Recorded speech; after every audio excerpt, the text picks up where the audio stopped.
bangag. Magandang araw, Banateros. Ito na naman, nandito na naman ang inyong pinaka-paboritong fake news better sa Balat ng YouTube. Boss D at your service at pasasakitin na naman natin ang mga ulo at ay balon-balunan puso, isip at kaluluwa ng lahat ng mga tanga sa Pilipinas. Lahat ng mga bobo, walang utak, mga gunggong, utak galunggong, mga baog, ang ulo, mga nabagok yata at mga tarantado, mga kupal, animal. Busy pabigat wala silbi switik salot po sa buhay hindi pala mo ni sintu baliw abnoy sabog batak mag adik pusher kawatan korakot magdanakaw sindikato membro ng kuratong baliling sa gobyerno mga siraulo mga kampo ng kadiliman mga impakto maligno masasamang espiritu lahat ng mga salot sa lipunan kampo ng demonyo kapatid ni Satanas pinsan ni Lupin III sa Malacanang mga demonyo, Satanas, Judas, Barabas, Estas. Kamusta naman ang buhay-buhay mga bossing? Ayan na nga at sona na ngayong araw na ito. Sana na. Napanood nyo ba yung aming kanina? Napanood nyo ba yung aking show kanina? Yung show namin. Oy, maraming salamat kay Annalisa Torrio. Napanood nyo ba yung show ko kanina? Baka hindi kayo nanood ha. Masama yan pag di kayo nanood. Nanood ba kayo kanina? Manood kayo sa dito. Ilalive naman natin. Yung Sona dito, so manood kayo dito. O syempre i-like, i-share din nyo, manood din kayo sa SMNI at sa lahat ng mga Banateros. Yung mga nanood sa akin kanina, natuwa ba kayo sa itsura ko? Ang pagalang-galang ako kanina, di ba? O nakabarong-barong pa tayo. O mamayang gabi naman, meron tayong Vox Populi. Kaya manood kayo din mamayang gabi sa Vox Populi, kasama ang buong Banateros Brothers. Diyan sa Vox Populi, naka-Amerikana naman ako dyan. Today is Decente Day. Bawal muna tayo mang-away-away. So na walang kwenta. Hindi mo napanood, okay lang. Yung mga hindi nakapanood kanina, i-replay nyo na lang meme niya. Pero ilalive naman natin ngayon. Basta mamayang gabi, manood kayo ng Vox Populi ha. Live po yan ngayon Lunes, alas 8 ng gabi. Pero for the meantime, dito muna tayo. Ano bang mga ine-expect ninyo sa walang kabuluhan, sa puro katarantaduhan na sona ng ating pinakawalang kwentang gobyerno at pinakawalang kwentang pangulo? Anong oras ang sona? Maya-maya, mga bandang bago mag alas 4. Bago mag alas 4 mga bossing, magsosona na. Abangan lang natin yung mga sasabing katarantaduhan nitong ating pinakatangang presidente. Wala nga yun. Sabi nga wala nga may balak manood eh. Pero manood kayo, panoorin natin kung paano na naman tayo lokohin na tarantaduhin nitong presidente na to. State of negative approval. Syempre, pinangako ko sa inyo na magla-live tayo. At mag-live tayo habang habang maaga pa naman habang di pa tayo nagpupunta diyan sa studio. Galing na ako sa studio, aga ko nagising. Ang aga ko nagising kaya hindi tayo nakapag-live kaninang umaga, aga ko nagising. Mga alas 7 pa lang gising na ako dahil alas 9 yung call time eh. So alas 9 nag-start yung ating pinakauna yung segment namin ni Hannah Jane Sancho diyan sa SMNA kanina. Nag-react tayo sa mga issues, lalong-lalo na sa mga nakaraang mga sona nitong ating bugok na presidente. Relax lang muna. Papanoorin din natin mamaya ilalive natin yung mga reaksyon ng mga malulupit na mga political analyst diyan sa SMNI. Pero habang nagla-live sila, mag-live din tayo dito kay manood o kay Mayna. Para meron tayong pagkakaabalahan, meron tayong re-reaksyonan. Isa-isahin natin lahat ng mga gintong pangako, walang kakwenta-kwentang pangako nitong ating bugok na presidente. Yan, nandiyan pala pulang-pula kanina pulang-pula kanina si Claire Castro. At gigil siya kasi may mga senador na hindi pupunta, sabi niya. Kahit hindi sila magpunta, matutuloy ang pagnanakaw. Hindi pala pagnanakaw, matutuloy daw ang sona. Pero 'di ba, nakakadiri, hindi sila pupuntahan ng mga senador. Ibig sabihin, walang suporta sa kanila. Yung mga congressman naman pupunta yung mga yan diyan. Pero katulad ng lagi natin sinasabi, baka magsibaliktaran na yan. Malapit na bumaliktad ang mga hayop na yan. Huwag kayo masyadong malungkot. Matatapos din ang paghahari ng mga satanas na yan. Ano masasabi ninyo? Ano masasabi ninyo doon sa mga inatagpuan daw diyan sa may Kongreso, sa Senado, sa DOJ, may natagpuan daw na bomba? Anak ng tinapay na yan, meron ba naman ganung bomba? May bomba ba naman na ganun na yung nag-detonate? Yung nag-detonate, hindi pala na-detonate yung bomba, yung nag-unarm nung bomba, wala man lang protective gear na suot, bulletproof lang yung suot. Diyos ko po, halatang halata Halatang halata naman na yung natagpuan nilang bomba, bomba ng mga tanga. Naniniwala ba kayo doon? Sino naman ang gagong bobomba sa Senado? Tapos ito namang bobong Senate President natin, mga bossing. O, kinukundina daw niya. Tarantado ka pala eh. Kinukundina mo yung bomba sa labas, di naman puputok niya. Kayo rin naman naglagay niyan. Kinukundina niya yung bomba, pero yung pagpapaputok ng NBI dyan sa loob ng Senado, di naman niya kinukundina. Ito talagang sigat siya yan. May tama sa utak ito. Mongoloid ka ba? Mongoloid yarn. Oh, panoorin ninyo. Planted eh, no? Parang planted. Sabi nga dito sa may comment section, planted bomba. Parang planted nga yung bomba na yan. Oh, kasi meron ba naman bombang ganun? May bomba ba naman na ganun nakalagay sa lata ng biskwit? Tanga naman ang bomba na yan. Parang nagka-counter-strike lang sila. Bomb has been planted. Tapos yung nag-diffuse ng bomba, diffuse pala tawag doon. Yung nag-diffuse ng bomba, pucha, ni walang guantes, ni walang protective gear. Ano ba naman yan? Nung nakaraan, bumaha dito sa Metro Manila. Yung mga taga-MMDA, mga naka-polo shirt pa, basang-basa sa ulan, kinakalkal, kinakamay yung mga barado ng kanal. Tapos nakikialam itong si General Torres sa baha sa Davao. Tarantado. Oy, Casper Vertigo, maraming salamat sa iyo. Magandang araw sa iyo, ha, dyan sa Europe. Ito naman tarantadong General Torres, nakikialam dyan sa baha sa Davao. Makikialam ka sa baha sa Davao, hudas ka. Eh, yung baha nga dito sa Metro Manila, putangin na ninyo, jurisdiction yan. Hindi nyo nga mapahupa-hupa, mga gago kayo. Tapos makikialam kayo sa baha sa Davao. Yung baha sa Davao, wala na. Wala na yung baha sa Davao. Sabi nga nitong gobyernong tanga, magbibigay daw sila ng ayuda sa mga taga Davao. Hindi nila kailangan ng ayuda nyo. Ang kailangan ng mga taga Davao, huwag kayo magnakaw, mga hayop kayo, at yung pinakamamahal nila. Yung mga pinakamamahal nila ng mga Duterte, huwag nyong trabahuhin dahil magiging mga presidente pa yan ng Pilipinas. Oh, Diyos ko naman, itong mga na mga pakila meron kayo sa Davao. Maayos ang Davao. Yang na yan, yung binaha na lugar na yan sa Davao, kung di ba naman tanga ito si General Torre, bibili ka ba naman ng property doon pa sa binabaha? Alam mo talagang hindi siya taga Davao eh. Kasi kung taga Davao ka, hindi ka bibili ng property doon sa binabaha. Catch basin yung yung lugar na yun. Yung lugar na yun, kapag umulan ng malakas dyan sa bundok at rumagasa ang tubig dyan sa bundok, magbabaha talaga sa lugar na yan kung di ka ba naman bobo. Diyan ka bumili ng lupa siguro dahil mura. Laki-laki ng kinita mo. Di umano, sabi ng asawa mo, paldo ka. Tapos bumili ka ng lupa doon pa sa binabaha, tanga ka. Natural, bumili ka ng lupa doon sa binabaha, tapos pag binaha, magagalit ka kung di ka ba naman abnormal. Di bumili ka ng lupa doon sa Mount Apo, doon sa ibabaw ng bundok. Pag yan, binaha pa yan. Putang ina yan, magalit ka na. Abnormal ka. State of narcotic addiction. Grabe naman kayo sa narcotic addiction. Huwag naman ganun. Sobra-sobra naman kayo.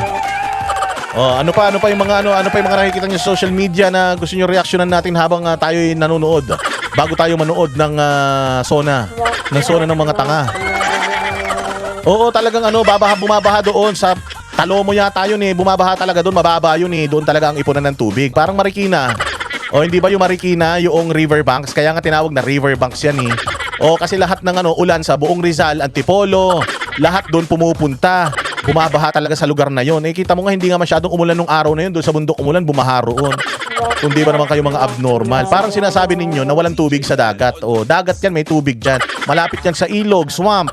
O tapos talagang dinadaanan ng tubig yan. Historically, yan lugar daw na yan, talagang konting ulan lang, lalo na pag umulan sa bundok, binabaha dyan. Ito naman si General Torre. Hindi ka naman taga Davao, ulul ka. Dami mong alam. Maraming kapulisan sa INC. Bakit ka maraming kapulisan sa INC? Lahat naman ng mga pagtitipon na ginagawa ng mga anti-Marcos na mga pagtitipon, anti-corruption pagtitipon, mga naman yan, prayer rally naman yan, matitino naman yung mga tao diyan. Wala na itong mga nangyayari ngayon ng mga pagtitipon, pagpapahayag lang po yan. Huwag kayong matakot. Huwag kayong matakot sa mga nagpapahayag dahil normal yung nagpapahayag. Matakot kayo sa mga magnanakaw sa Pilipinas. Di ba? Oh, ang dami-daming pulis, tapos yung mga pulis sa mga iskinita nawawala. Lahat ng pulis nandiyan sa Senado, nandiyan sa Kongreso, nandiyan sa mga rally. Ngayon, yung mga magnanakaw, hold-upper, mamamatay tao, drug addict, drug lord, pusher, malaya sila ngayon, mga bossing, malaya sila ngayon na nakakapanga-biktima dahil walang pulis. Lahat ng pulis, nandiyan ba naman, wala namang gulo dyan. Prayer rally yan, peaceful man ang mga kapatid natin sa INC. Wala namang plano yung mga agaw ng posisyon sa gobyerno. Diba? Besides, huwag kayong matakot. Wala naman si Inday Sara dito. Nasa Europe si Inday Sara. Kayo masyadong takot, ha? Masyado kayo. Ang Talomo ay bahain yan dahil dagat yan dati. Lumayo ka lang ng kaunti, dagat na yan. Kaya kapag lumakas ang ulan, naturalmente, aabot sa mismong kabahayan ng tubig. Meaning, taob ang dagat. Totoo naman yan. Bobo lang talaga ito si General Torre. Makapanira lang yan si General Torre sa baha. Binabaha nga sa Metro Manila, taga-MMDA ka. Janitor fish ka ng MMDA, di ba yung nguso mo, pwedeng panghigop yan ng mga Poso Negro? O gamitin mo yung labi mo para maubos yung baha dyan sa bahay mo kung di ka ba naman bobo. Hindi mo inaaral kung nasaan nakalagay yung bahay mo, tapos pag binaha yung bahay mo, magtataka ka, bahain talaga sa lugar na yan. Parang dyan sa may Provident Village, yun, di ba nagbentahan na ng bahay yung mga tao dyan sa Provident Village dahil binabahayan. Kapag ka ikaw bumili ka ng bahay dyan sa Provident Village, tanga ka. Ibig sabihin, bobo ka, gunggong ka, wala kang utak. Natural, Provident Village, binabaha dyan, lagpas bubong yung baha dyan eh. Dahil kadikit niyan, ilog. Kapag ka bumili ka ng bahay dyan, tapos bumaha, utangin na, wag ka magtaka. Bumili ka ng bahay dun sa dating dagat kung di ka ba naman bobo eh. General kang naturingan, tatanga-tanga ka. Ikaw pa naman ang kauna-unahang general na taga-PMMA. Ano ba, bobo ba lahat ng mga taga-PMMA? PNPA pala, sorry, hindi pala PMMA pala is Philippine Maritime Association of the Industry. PNPA pala, bobo ba yung mga taga-PNPA? Yung mga pinoproduce ba ng PNPA kasing bobo ni Torre? Kasi si Torre ang kauna-unahang PNP chief na taga-PNPA. Ganyan baka bobo mga taga-PNPA? Paki-check nga. Tingnan nyo nga yung mga kamag-anak nyo, mga opisyal ng na galing PNPA, baka mga gunggong din yan katulad ni General Torre. Ngayon palang palayasin nyo na ng bahay. Abnormal ka. Ang dami-daming baha dito sa Metro Manila, dyan sa Espanya, mayat-maya nagbabaha, dyan sa Tumana, sa Marikina, dyan sa May Silangan. Binabaha yan. Metro Manila yan. Metro Manila, sakop yan ng MMDA. MMDA, di ba taga dun ka? Di ba ikaw ang janitor fish ng MMDA? Dati kang PNP chief, ginawa kang general janitor. General janitor ka ng Metro Manila eh. Higupin mo lahat ng baha dito sa Metro Manila. Huwag mong pakialam yung sa Davao. Yung sa Davao, humupa na. Yung sa Davao, ready na sila para sa Kadayawan ngayong August. Abnormal. Ang Davao City, pinalilibutan niya ng dagat, ilog, bundok. Kita mo naman kung gaano ka-prepared ang mga taga Davao. Lumindol sa Davao, ilang beses na lumindol sa Davao. May namatay ba sa Davao sa lindol? Wala. Maayos kasi ang local government code dyan, pati ang mga building codes dyan. Yung sumusunod talaga sila doon sa patakaran, hindi katulad sa ibang mga syudad. Maayos man lahat naman ng kalamidad ng Davao nairaraos naman nila, di naman sila nagrereklamo. Itong mga nagrereklamo, itong mga hindi naman taga Davao, di pa yata nakakarating sa Davao itong mga ulol na ito. Tangina ninyo. Dami yung arte. Tapos ito ngayon sila Inday Sara, nasa ibang bansa sila Inday Sara, gagalit kayo kung di ba naman kayo mga gago eh. Pinadala nyo yung tatay doon, tapos nagagalit kayo na nagpupunta siya sa tatay niya kung di ba kayo ulol. Kayo nga, ipatay na yung mga magulang ninyo, bangkay na yung mga magulang nyo, inaagnas na nasa ilalim na ng lupa tuwing may okasyon, pinupuntahan nyo pa yung mga magulang nyong patay. Ito pa kayo magulang nila, buhay na buhay, ang sarap ng buhay doon sa dahig. Tapos pupuntahan nila, dadalawin nila, ayaw nyo kung di ba naman kayo mga bobo. Mga bobo! Tangina ninyo, nagsama-sama yung mga tanga dyan. May reunion ba ng mga tanga sa Kongreso? Nandiyan dyan si Larry Gadon, nandiyan dyan si Claire Castro. Nakapula pa si Claire Castro, tuwan-tuwa siya, tanga. Tamang-tama yung suot mo, pula, dahil ang kulay ng impyerno, pula. Kaya tinan mo nangyayari sa bayang Pilipinas para tayo nasa impyerno dahil kulay pula yung mga nanalo. Hindi ba? Boss Dada, halos lahat ng sumasakay sa akin nagtatanong na kung pinapakinggan ko. Sabi si Boss Dada yan, ay talaga ba? Pag-follow sila sa akin, kamo kung gusto nilang sumama ang lagay ng kanilang buhay.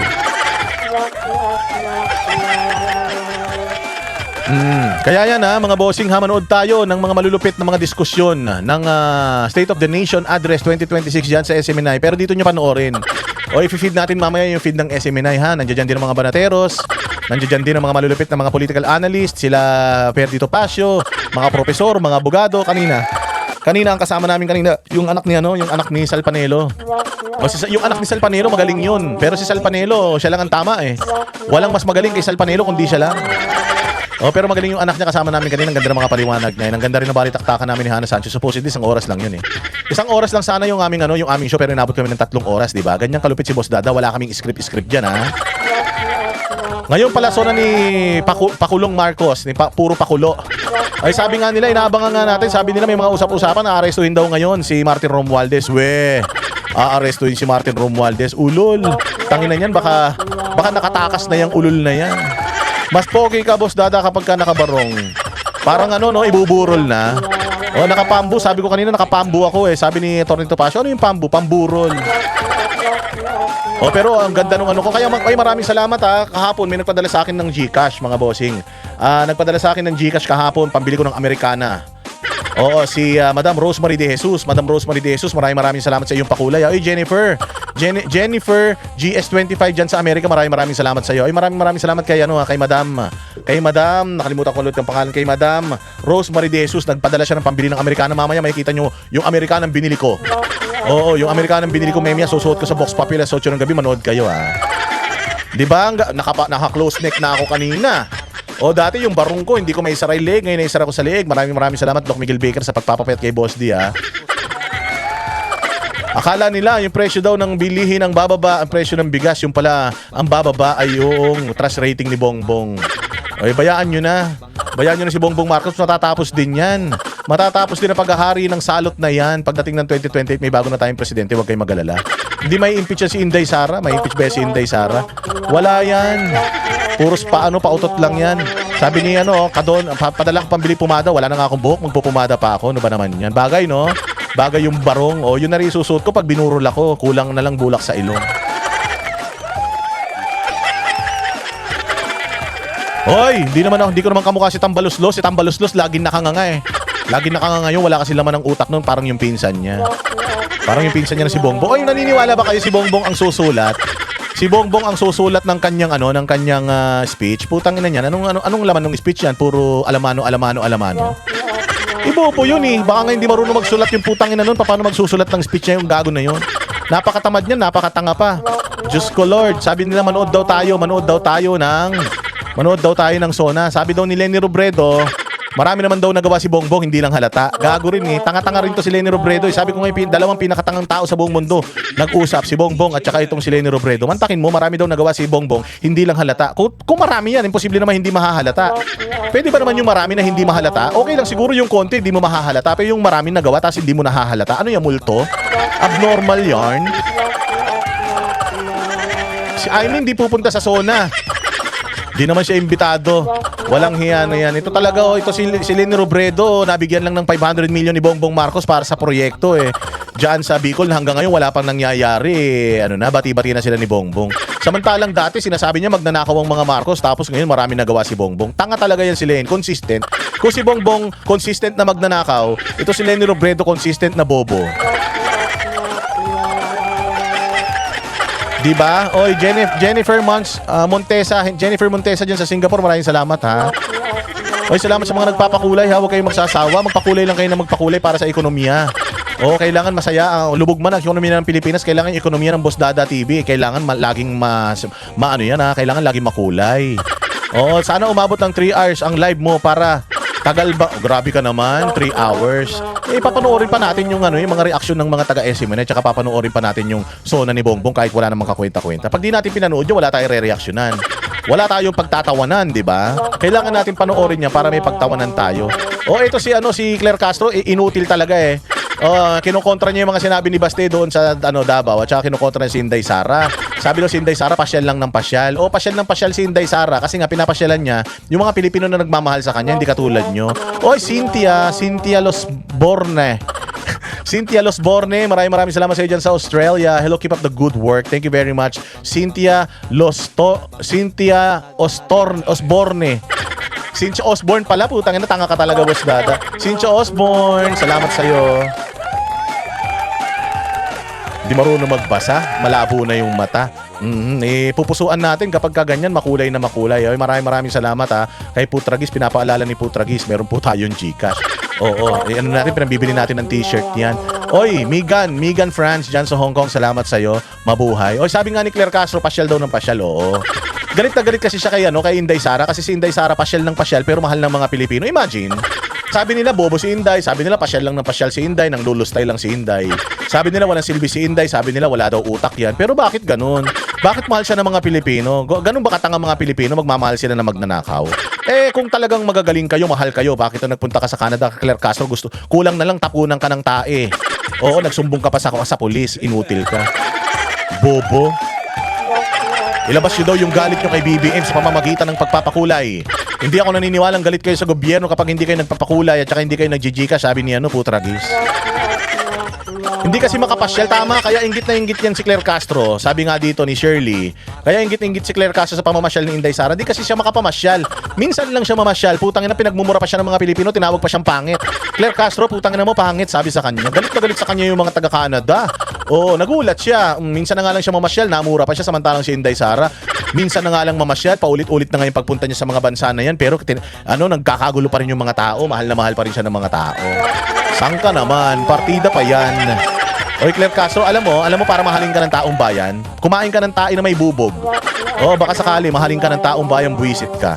Wala na, hindi kahit na ano pa sabihin ninyo, kahit na ano pang pagtawag nyo kay Inday Sara the fact, na patas ng patas si Inday Sara ta si Bongbong, pababa ng pababa, parang spaghetti, pababa ng pababa. Ibig sabihin yan, wala na talaga, ayaw na talaga sa inyo ng tao. Mga inutil kayo, mga gunggong, mga ogag. Di ba? Kaya ayan. Kaya ayan mga bossing, dito lang tayo, manood lang tayo. Sige lang, lagay nyo ng mga comment nyo dyan, babasahin natin. Pero mas maganda kung yung mga comment nyo may mga United Colors of Benetton para mas maganda. Baka ma-inlove ka kay Auntie Claire, Boss Dada. The more you hate, the more you love. Di naman natin siya hate eh. Di naman natin hate yung pagkatao niya. Ang hate lang natin yung ugali niya na kahit alam niyang mali, tinatama niya. Ang mga tawag sa mga tao na yan, mga diablo. Mga pinaglihiyan sa mga pinanganak yan sa impyerno. At saka babalik lahat yan sa impyerno, anak ng tinapay kayo. Galit na galit si Claire na sinabihan ng buhaya si Bangag. Ano bang tawag kay Bangag? Actually, mahihiya nga yung buhaya pag tinawag mong buhaya si Bangag eh. Baka magalit lahat ng buhaya, mag-rally yung mga buhaya. Sabihin nila, hoy, buhaya na nga kami, alin tulad nyo pa kami sa presidente nyong abnormal. Sabi nga nila, may mga kumakalat na balita na baka umuwi na daw si Pangulong Duterte ha. Sana. Pero wala pa tayong kumpirmadong dyan ha, balita dyan ha.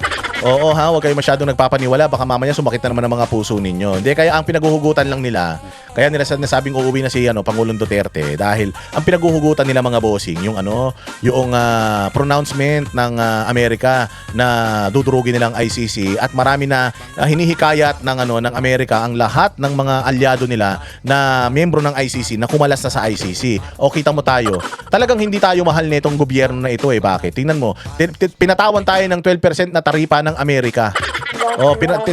Tinapalan tayo ng taripa ng 12% dahil nga doon. Bobo talaga yung gobyerno eh. Dahil hindi naman sila apektado, mayayaman naman sila, hindi sila apektado ng taripa na yan dahil yung presyo ng bilhin, okay lang man sa kanila kahit mahal. Magnanakaw man ng mga yan, hindi naman pinaghirapan yung pera na pambibili na ng mga basic needs na yan. Kaya okay lang sa kanila na magkataripa o bigyan tayo ng taripa nitong Amerika. Hindi naman kasi sila apektado, bilyon-bilyon yung mga ninakaw nila. Tayo apektado doon. Wala talaga silang pakialam sa inyo, imagine. Di bali nang tumaas ang taripa, basta wag lang silang tumalima sa pagbatalikod sa ICC. Kaya Ili. Hindi lang, di ko mabasa eh. Maliit dyan sa screen ko, dito ko babasahin. Si Eileen Valladolid. Eileen Valladolid, maraming salamat sa iyo dyan sa Abu Dhabi ha, or United Arab Emirates ha. Mabuhay. Bayaan nyo, naiinggit lang yan. Hindi naman tayo magpapapekto sa mga ogag na yan. Mga ogag na magpapapekto ka pa. Hindi ba? Inggit lang yung mga yan. Umiiyak yung lawyer ng ICC dahil dinidismantle na daw sila. Tama yan. Malay mo naman talagang magsara na yung putang ng ICC na yan. Baka sakali makauwi si Pangulong Duterte, di lalong pumutok ang budhi nila. Lalo silang nasuka. Mantakin mo, yung ang laki ng ninakaw nila para bayaran niyang ICC tapos mapapauwi lang si Tatay Digong. Let us pray for a miracle. Well, para sa akin, milagro na lang talaga yung makakapagpauwi diyan kay Pangulong Duterte. Pero malay mo naman, di ba, walang himala. Iba talaga kapag gumalaw ang langit, malay natin, makita natin si PRD. Tapos makalabas pa si Pastor Apollo Kibuloy. Tapos makalabas pa si Marcoleta. Makalabas pa sila Jinggoy. Tapos hindi may impeach si Inday Sara. Putang na mapapaaga ang buhay ng mga magnanakaw sa Pilipinas. Inggit lang yun si Claire Castro dahil si Claire Castro, kailangan niya pangkapalan yung makeup niya para lang magmukha siyang hindi losyang. Si Inday Sara, kita mo naman, papetiks-petiks. Tapos, wala pang kahirap-hirap. Magiging presidente ka ng Pilipinas, wala kang kahirap-hirap. Si Inday Sara, kahit matulog maghapon, buong kampanya, kahit hindi lumabas siya, mananalo yan. Kaya double time sila ngayon. Ang dami nga sa Facebook, yung mga wala namang follower, 5,000 follower, 1,000 follower, tapos panay ang banat sa mga Marcos. Gusto nyo kumita ng pera, ha? Tanga. Wala ng pera yung yung mga nagbabayad sa inyo. Itatago na nila yung pera na yan dahil alam nila last na yan. Kaya yung mga vlogger, magugulat na lang kayo, yung mga vlogger ni BBM, isa-isa maglulundagan yan dito sa bandwagon natin, ha? Huwag kayong papayag, bawal ang bobo rito sa atin. Diba? Mapapakulong lahat yan. Ready lang kayo, hintay lang kayo, mapapakulong lahat yan. Huwag kayong mainitin ang ulot, mainipin ha. Meron ding oras para dyan. Sabi nga natin, lahat ng nagsisimula, nagtatapos yan. Kaya itong mga nangyayari ngayon na mga kadiliman, malapit na matapos yan. Ilang tulog na lang yan. Matapos itong taon na ito sa 2027, wala nang kapangyarihan yan. Lame duck na yan. Lahat lilipat na kay Inday Sara dahil si Inday Sara ang pinakamalakas na na kandidato para sa 2028. Mananalo yan, sure to. Huling sona na ba ni Bangag yan? Ewan ko, baka magsona pa yan sa 2027 pero malamang sama namang wala nang manood. Pero panoorin natin para pagtawanan natin yung mga sasabihin niya. Oh, sila ang bueno mano sa kulungan na pinagawa ni PRRD noon. Oo, malay mo buhayin yung ano ba 'yon, yung pinagawa ni Pangulong Duterte na mega rehab. Gawin na lang 'yun na kulungan. O tas ilagay doon lahat ng mga magnanakaw sa Kongreso. Yung mga magkapatid na Rimulya, sila Abalos, sila General Torre, magsama-sama sila doon, mag-reunion yung mga demonyo. Oh, hindi pa last ni Bongbong yan, masamanda mo yan, matagal mamatay yan, huwag kayong mag-alala. Parang si Risa Ontiveros yan, matagal mamatay yung mga yan, huwag kayong maniwala sa mga detret ng mga yan, kahit maglakad dyan sa kalsada eh. Kahit maglakad sa kalsada, walang papansin sa mga ogag na yan. Pinagpapapansin niyan. Nako, incompetent, useless president. Nakakahiya naman talaga siya. Nakakahiya naman talaga yan. Hindi ka ba naman mahihiya? Eh, ganyan ang presidente mo. Mag-i-speech ka lang ng English, ang ikli-ikli English. Pag tinanong ka ng mga reporter, para kang nakakain ng burat. Oy, Connie Frierson, apelyido pa lang, nakakaluwag na sa buhay, ha? Connie Frierson, dyan sa Amerika, maraming salamat sa iyo, God bless you. Sana dumami pa ang lahi mo. At saka ang aking bossing na si Ray Dino, maraming salamat, ha? Miss na kita. Oo, nagsilakihan na yung mga nagsiluwagan na yung mga pinagbibigay mo sa aking mga merchandise. Paano ba yan? Si Lebron natin nasa Philadelphia, nasasama ka ba sa akin sa Philadelphia? Boss D, live or record, talagang madaldal kayo. Ako lang po ang ganitong vlogger sa mundo.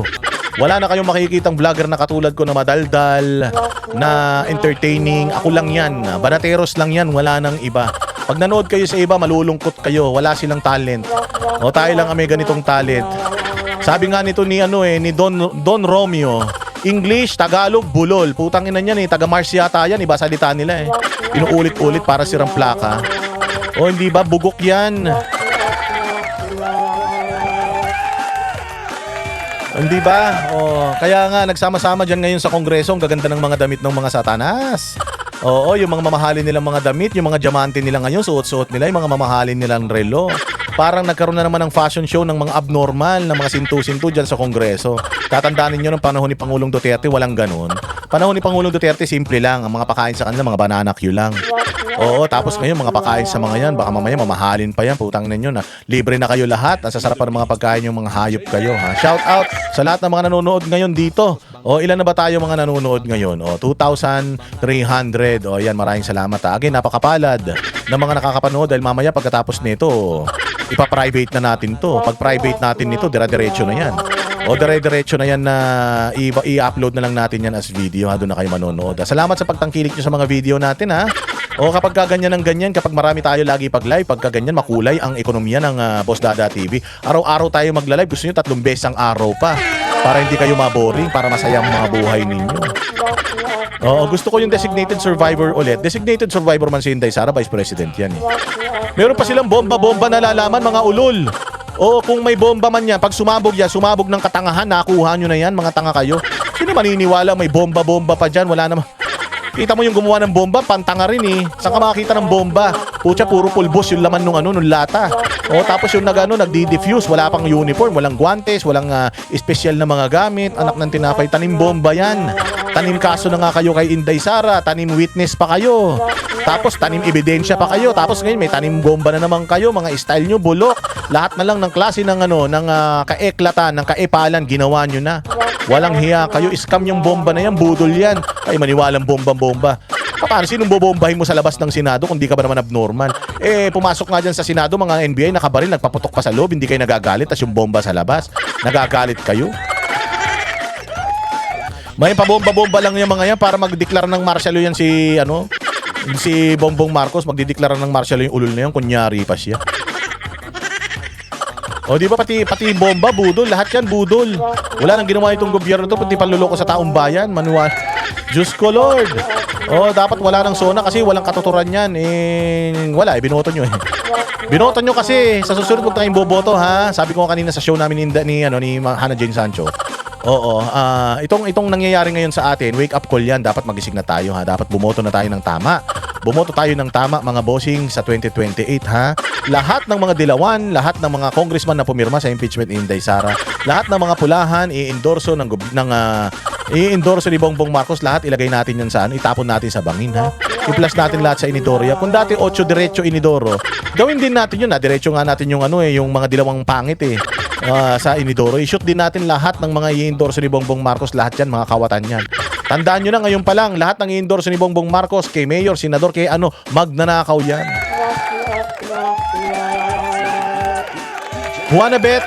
Wanabet, Barateros Forever. Maraming salamat sa iyo, Wanabet, dyan sa Amerika. God bless you, mabuhay ka, humaba pa sana ang buhay mo, pati ng asawa mo, ng kabit ng asawa mo, at saka ng mga magulang mo. Sabi nito, ang daldal mo talaga, Boss Dada. Lagi ka siguro sa noisy tangi. Ako pinakatahimik. Pag nakita nyo rin ako sa personal, napakatahimik ko. Hindi ako masyadong madaldal sa personal. Kaya nga nung nakaraan, nasa Hong Kong ako, visit ako dun sa kausap namin eh. Kasi nasa isang bar kami, nagpapakasaya kami, tapos tanong ng tanong tungkol sa politika. Pag nakita nyo ako sa personal, ayoko nung pag-usapan ng politika. Dito lang natin pinag-uusapan yan sa channel natin.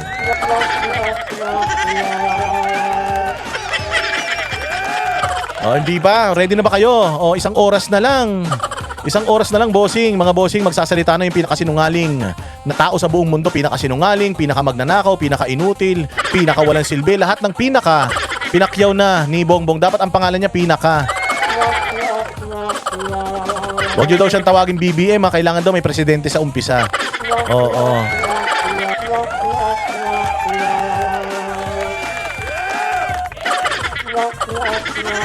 Di ba? At least hindi ganyan talaga, sabi niyo. Maraming salamat at napapasaya ko kayo, ha, kasi yun ang focus ko talaga, mapasaya kayo. Ang dami ng pangit na nangyayari sa Pilipinas, malulungkot pa tayo.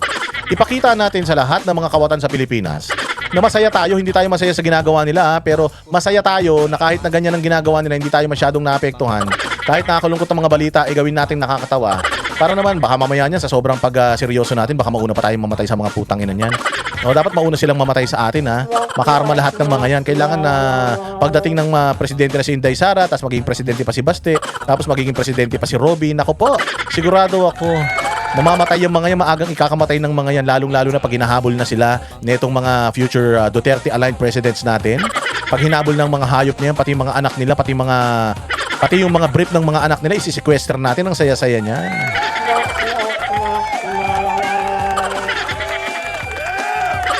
Boss Dada, mas magilas ka pa. Hindi kay Atty. Topacio. Magilas si Atty. Topacio. Ang ganda ba naman ng co-host niya eh. Yung co-host ni Atty. Topacio, ang ganda-ganda. Nakita ko kanina, nag-meet kami, hinawakan ko yung kamay. Ang lambot ng kamay. At saka ang bango-bango ni ate. Ang kanyang apelyido daw Zimmerman, pero hindi daw siya related sa mga Duterte. Pero ang ganda. Grabe ha. Sige, ito ng pagkakataon ninyo. Lahat ng galit kay Bongbong Marcos, pwede kayong magmura ngayon sa comment section. Pero maganda pag nagmura kayo, yung makulay para mabasa nila. Kailangan nyo may pakulay na mura para mabasa nila. Ipahayag ninyo dyan sa comment section kung gaano nyo kamahal itong presidente nating abnormal.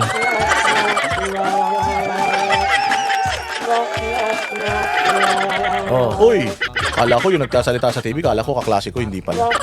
Kasi nanonood ako ngayon mga bossing, tinan ninyo, papakita ko sa inyo. Ready na kasi ako eh. Ayan ay, hindi pala yan. Ready na kasi ako mga boss. Ayan hindi yan. Ito, ready na ako mga bossing.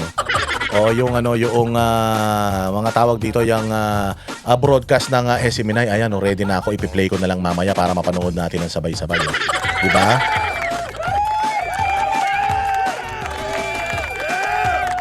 Dahil kay Marcos Jr., magulo ang Pilipinas, sabi ni Maria San Luis. Sabi naman nito ni Gilfred Mancia, abnormal daw si Bongbong. Grabe naman kayo maka-abnormal. Ako lang magsasabi nun.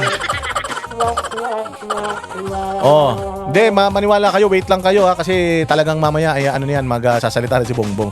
Lahat ng kasinungaling niya, ilistan nyo, tapos re-reactionan natin mamaya para masaya. Ang saya na naman yan, may pag-uusapan na naman tayo. Meron na naman panibagong panloloko itong si Bongbong Marcos, ha. Yung mga taga Zamboanga, Luzon, Visayas, Mindanao, mabuhay. Saan pwede manood ng live ng Sona? Dito, All in Family Adventures. Ipi-play ko yan, mamaya mawawala na yung mukha ko. Tuloy-tuloy mapapanood na natin si Panggulo ng Pilipinas na pinaka-magnanakaw na presidente na si Bongbong Marcos. Mapapanood nyo dito ng live yan.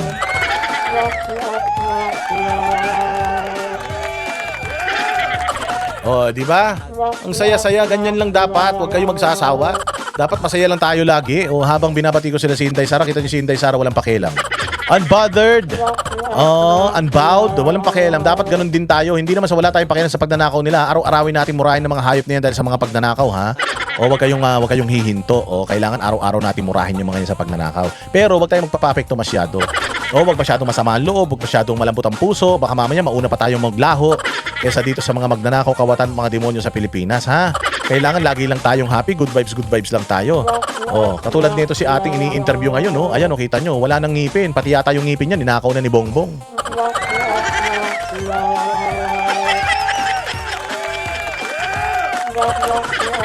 Ay, sobrang mahal ba? Sabi nito ni Jason, sobrang mahal ng mga Pilipino si BBM. Sa sobrang mahal ng mga Pilipino si BBM, pinagdadasal nila. Pinagdadasal daw nila na sana huling sona niya. Grabe naman kayo. Oh, antayin natin yung susunod na guest ng ng State of the Nation ng SMNI ha. O dito kayo manood, naka-live sa SMNI hati yung iba kung meron kayong dalawang cellphone, manood yung iba sa SMNI, yung iba manood dito. O pero pag magpapakulay kayo, huwag kayo magpakulay doon, dito kayo magpapakulay ha. Sabi ni Lenlen, dami daw nagawa ni BBM. Ayun na nga bobo yan si Lenlen wala namang alam yan si Lenny Robredo kundi magluto ng spaghetti matamlay. Tanga man yan, kita mo hanggang ngayon wala pa nangyayaring mabuti dyan sa kanyang probinsya sa Naga.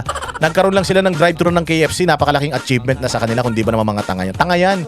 Si Lenny, mantakin mo sasabihin niya na si Bongbong Marcos marami na siyang nagawa, hindi nga lang halata. Meron ba namang maraming hindi halata? Yung konti na hindi halata, maintindihan ko, pero yung marami hindi halata, ibig sabihin bobo talaga. Sa bagay, tanga naman yan si Lenny, hindi nga niya alam na 4 yung anak niyang babae na puro girls. Pinag-multiply nga yan putanginan yan Abogado na turingan, walang alam. Di ba?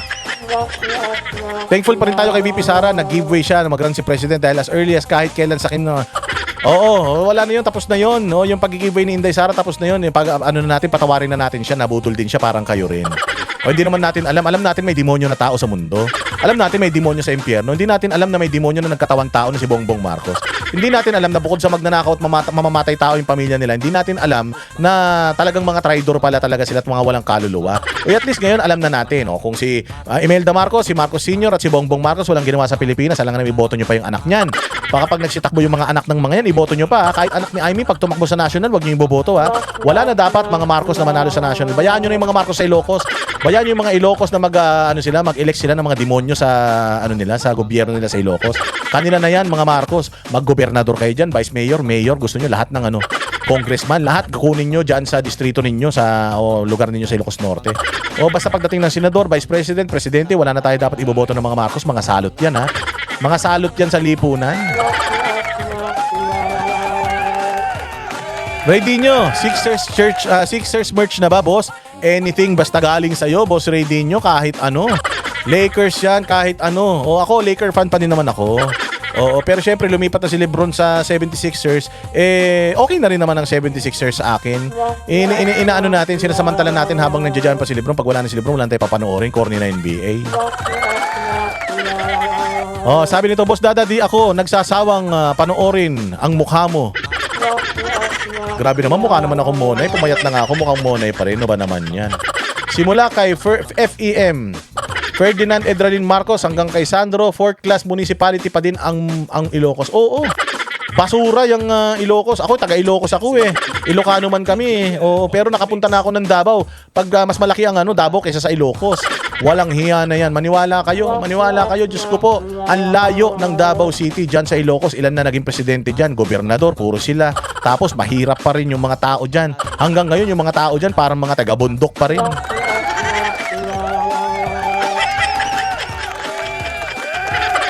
Sabi ni Blank Peak, kung pangharap daw niya si Bongbong, babatukan niya daw. Oy, ano yan? Masama yan. Baka sabihin nila, death threat yan. Baka makulong ka.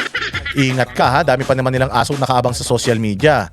Wag ganun Wag mong babatukan. Bayaan nyo na, ipagdasal nyo na lang na magka-cancer siya. Ipagdasal nyo lang na lahat ng cancer sa mundo makuha niya. Okay na yun. Yung maghirap siya na hindi siya kayang isalba ng dami ng pera na ninakaw niya, okay na yun. Okay naman, hindi naman masama magdasal. Huwag nyo ipagdasal na mamatay. Ipagdasal nyo magka-cancer. Cancer sa mata, cancer sa bibig, cancer sa puwet, cancer sa ilong, cancer sa buto. Lahat ng pinakamasasakit na cancer, panalangin nyo makuha niya. Para doon makabawi man lang tayo. Di ba sa araw-araw nasasakit, aatake yung cancer niya. Makabawi man lang tayo. Di ba? Huwag ganun, huwag yung panalangin mamatay. Panalangin nyo, magkaroon siya ng cancer. Lahat ng cancer sa mundo makuha niya. Tapos tumagal pa yung buhay niya ng mga 200 years. Para mga 200 years siyang pinahihirapan ng cancer. Yung sumusuka siya ng dugo, ganyan. Tumatais siya ng hangin. Mga ganun. Magdadasal lang kayo, mamadaliin nyo pa. Oo, wag nyo madaliin. Kailangan lahat Lahat ng lahat ng sakit ng katawan, makuha niya para talagang Tapos 'di ba, ang dami niyang pera, babayaran niya ngayon yung doktor. Sasabihin niya, "Dok, pagalingin mo ko." Sasabihin ng tanga, "Paano ka gagaling? Hindi ka nagagaling." Hindi ka nagagaling. Oo. Yung sakit na mararamdaman mo yan for the next 100 years. Yung siya na mismo magdadasal, "Kunin mo na ako, Lord." Sasabihin ni Lord, "Tanga, ba't kita kukunin? Hindi ka naman pupunta rito." Magdasal ka sa impyerno. Sabi mo, "Kunin mo na ako, Lucifer." Magdasal ka doon dahil sigurado ako doon ka naman pupunta nung kunin mo na ako, Lord. Hindi nila deserve mamatay ng mabilis. Ang deserve ng mga yan maghirap. Ang deserve ng mga yan yung mamilipit sa sakit araw-araw. Yun ang deserve ng mga yan. Yung kahit uminom siya ng lason para mamatay na siya, hindi siya mamamatay. Kahit saksakin niya yung sarili niya, magpakamatay siya, hindi siya mamamatay. Oo, kailangan madanasan niya lahat ng hirap, lahat ng sakit, naranasan ng lahat ng mga namatay ng mga Pilipino dahil sa pagnanakaw nila. Lahat yan, mga congressman. Oo, lahat yan, mga senador na mga kawataan ngayon, lahat yan, magkakaroon ng cancer. Wait lang kayo. Maghirap muna. Hindi masyadong madaliin. Huwag niyo masyadong pangarapin na mamatay kagad. Wag.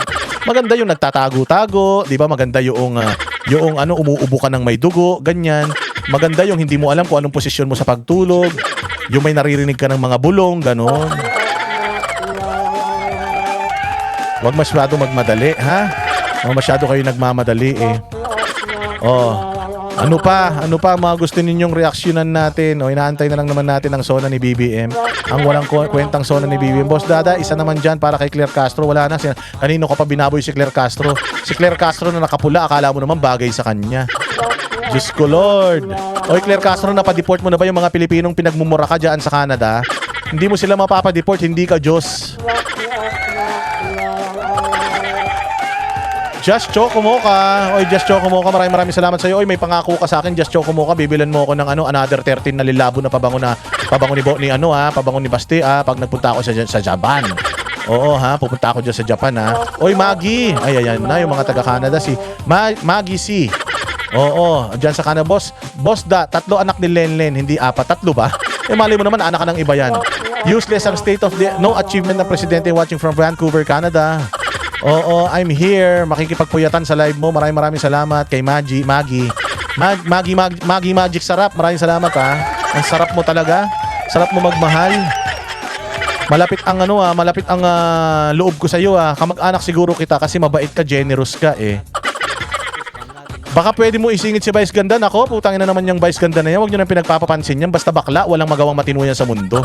Kasalanan yan. Basta bakla, makasalanan yan. Wala sa Bible yan. Yang pagiging bakla niya, karma na yan. Karma na yan pagiging bakla niya kasi tinan mo, hindi siya magkakaanak. Tapos masakit yan pag sapit ka tinitira ng boyfriend mo. O kaya yung pagiging bakla niya, bata pa siya, bakla na siya. Hanggang ngayon, bakla siya, mamamatay siyang bakla. Mag-isa yan sa buhay. Oo, at saka lahat ng sakit ng mga bakla, makukuha niyan. Makakarma din yan. Huwag kayong mag-alala. Kahit na gano'n rin karaming pera niyan, hindi kayang pagandahin ng pera niya yung mukha niya, mukha pa rin siyang kabayo.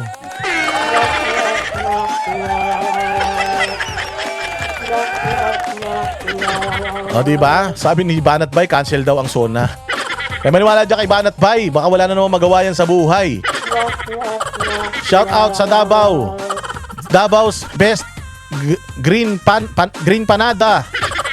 Oy, pupunta ako dyan sa Davao. Patikim nga ako ng green panada na yan. Ano laman yan? Kulay green. Oy, eto na. Nandiyan dyan yung mga kapatid ko. Si Coach Oli tsaka si Master Judea. Panoorin naman natin tong mga kapatid ko Oh, wait lang. Patayin ko lang tong background music na itong animal na O, panoorin natin tong mga kapatid ko. Pangulo, ako po, si Master Judea. At ako po, si Coach Oli. At sir po, And, Attorney Manuelito Luna po. at ang sabi nga ni Pangulong Bongbong Marcos, mahiya naman kayo. Yan ang tumatak sa nakaraang sona ni Pangulong Bongbong Marcos Jr. Ano kaya ang magiging pasabog ngayong araw? Samahan niyo po kaming tutukan ang pangalawa sa huling ulat ng bayan ni Pangulong Bongbong Marcos Jr. Kasama natin ngayon, of course, si Atty. Rowena Guanzon at Atty. Manny Luna. Pangalawa sa huli. O, bakit pangalawa sa... Maganda. Dapat hindi pangalawa sa huli. Huli na yan. At bati po muna kayo sa ating mga kababayan. magandang hapon po, Attorney Rowena Guanzon po. Ito naman, pang ilang sona na ba ito ni BBM? Pero ang inaabangan talaga ng mga tao ay ano ang solusyon niya?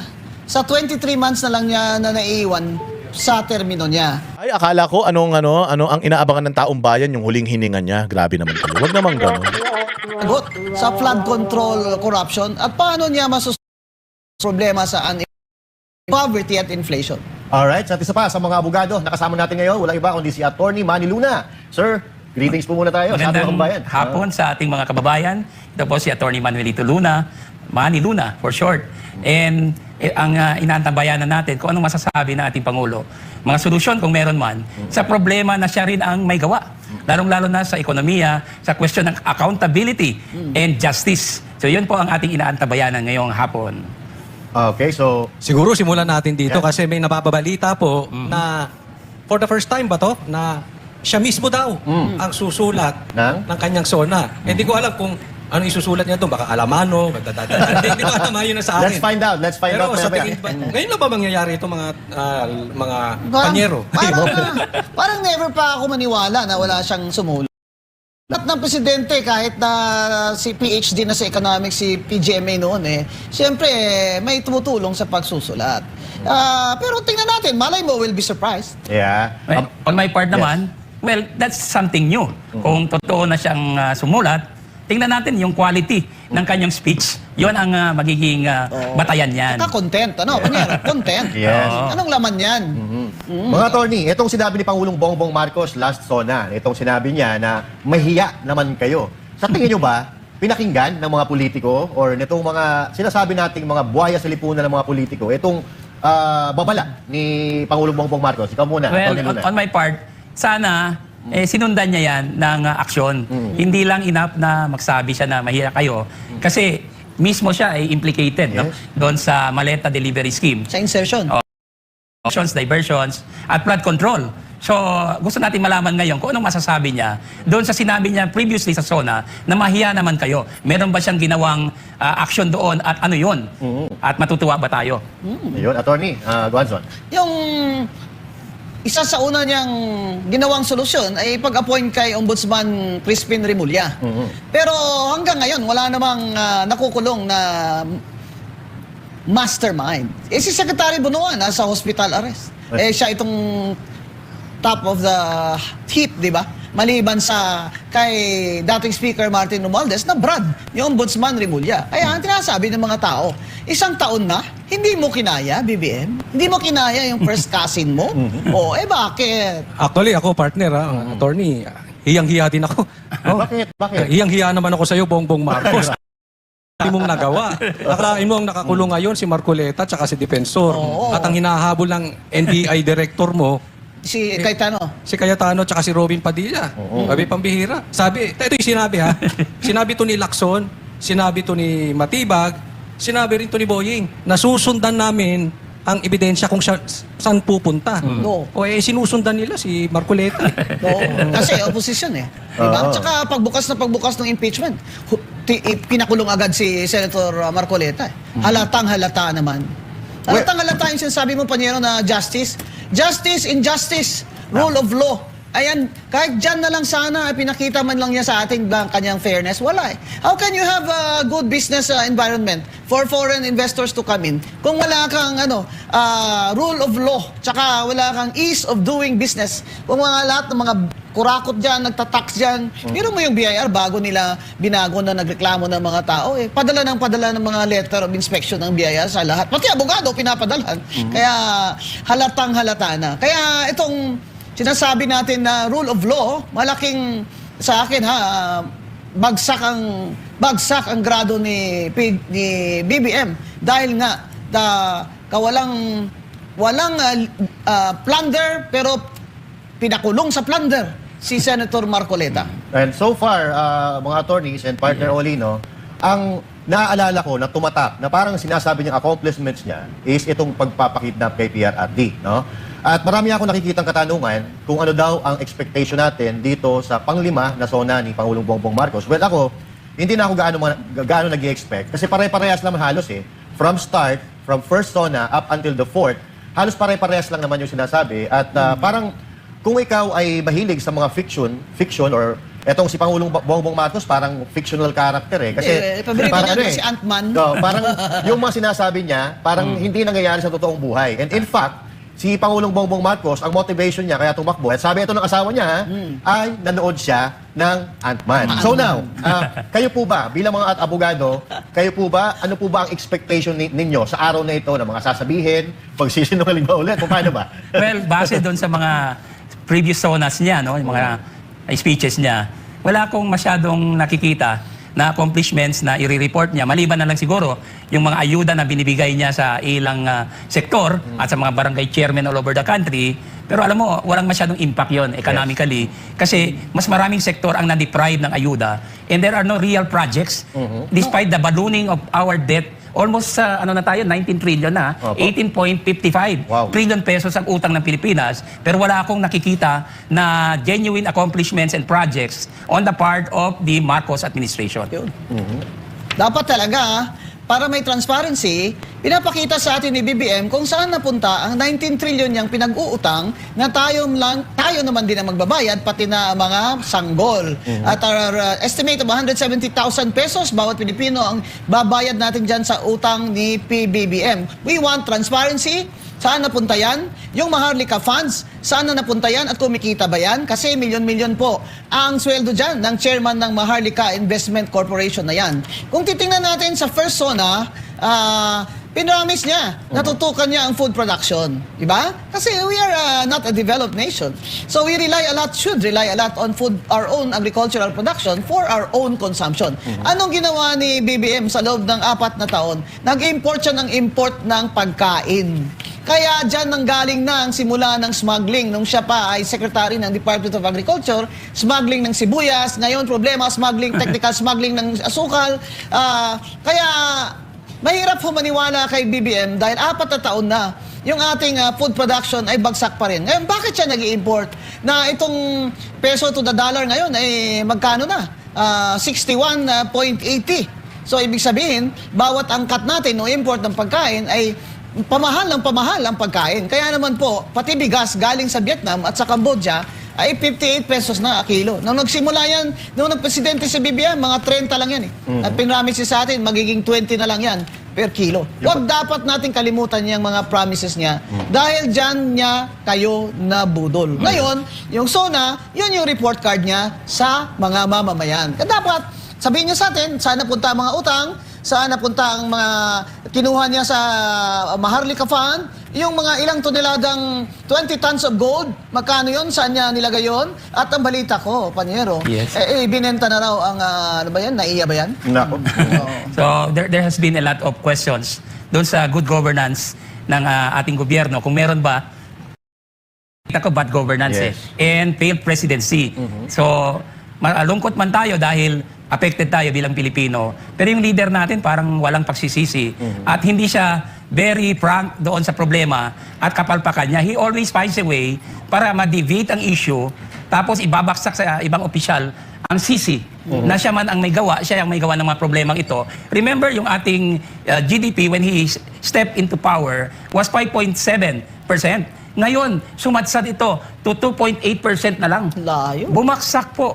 Yan ang katotohanan at dapat ito ay i-explain ng Pangulo ng Pilipinas rather than deviate from the issue and try to escape from accountability. Accountability din ito yung mismanagement niya sa ating ekonomiya.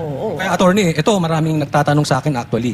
So, mas maganda kayo makasagot kasi mas masasagot yun sa batas. Sa akin, Coach Oli, wala naman nagawa ang Pangulo. Bakit hindi na lang pass na muna niya yung SONA? Huwag na muna mag-SONA, gastos lang yan, sayang sa oras. I-chat na lang. Oo, kasi sinabi nga ni Atty. Guadson, ito ay report. Ano i-report niya? Puro negative. Oo, ay baka naman i-announce niya na na-aresto na si pinsan So, niya. in short, wala siyang, hindi naman niya sasabihin yung totoo. Ngayon, attorney, ano ba legality nito? Kailangan ba talaga ang SONA obligado o nasa tradition lang yan, nasa batas? Ay, At kung, yung dagdag ko, kung kayo si Bongbong Marcos, magsosona pa ba kayo? kung ako si Bongbong Marcos, mag-hair follicle test na. Ayun.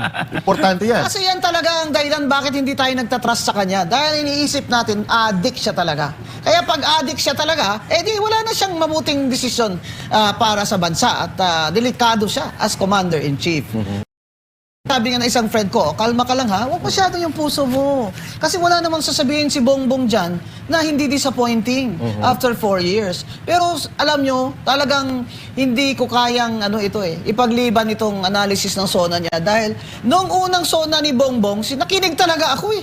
Meron pa sa sinabi about PWD, ito ang tuwa ako. Ngayon, wala naman pala. Yung housing, sabi niya, 1 million houses for the poor. Yeah. Ilan ang nagawa niya? 534,000. Nasaan na po yung pera para dun sa 500 million na housing? Nasaan na? Kaya yan ang natin eh. Puro promise si BBM, naglalagay ng target na hindi naman niya magawa. Pero, ngayon siya ang susulat ng kanyang SONA. Palagay nyo ba, may improvement siya? Dahil siya na talaga ang sumulat? Yan na abangan natin. Pero sa grade, Panyero, bibigay mo kay BBM sa 4 na taon. Ayun. Na grade of up to 95, ha? Anong grade niya? Siguro mga 65. Baksak. Bagsak sa bar ang 65, ha? Bagsak sa bar. Opo. Alam nyo, hindi kasi parang napanindigan ni Pangulong Bongbong Marcos yung idol niya na Ant-Man. Alam nyo yung characteristics kasi Yes. ng langgam. Nag-i-impok ho yan ng pagkain para sa paghahanda sa tag-ulan. Sa winter, Oo. At kinukuha nila ang pag-i-impok na yan sa kalikasan. Iba naman dito sa mga politiko. Nag-i-impok sila, pero ang kinukuha nila, yung kaba ng ating bayan. Pero yung kumuha ng kaba ng ating bayan, parang hindi pa napaparusahan. Ang pinaparusahan ay yung mga nagsasalita tungkol sa nakawan, lumalaban sa korupsyon, katulad halimbawa nila Kong Mike, sila Jingo Estrada, ito, si Alan Cayetano, gusto na naman nilang tirahin. Ano pong masasabi nyo doon? Na mas inuuna nila yung kritiko kaysa doon sa mga tunay na pera sa gobyerno. Ito nga ang problema dito, yung injustice. No? There is selective justice or political persecution under the watch of Ferdinand Marcos Jr. Wala na itong leader natin, wala nang ibang ginawa ito kung hindi ipakulong ang mga kritiko, imbis na sagutin ang mga criticisms at gawa ng paraan yung kanyang mga kapalpakan. So, ito ang gusto nating makita ngayon sa speech niya.